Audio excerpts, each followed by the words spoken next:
మాజీ ఐటీ శాఖ electronics director Sujay తండ్రి ప్రొఫెసర్ సుభాష్ మృతి చెందారు.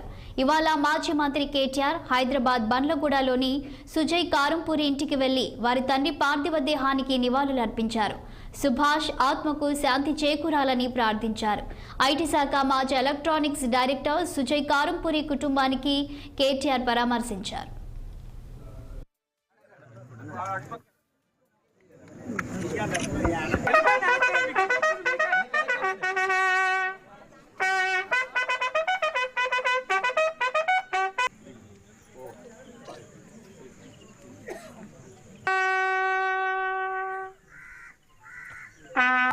Battle से up, fight,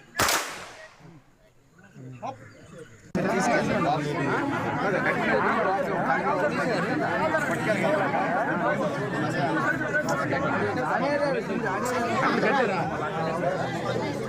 Hey.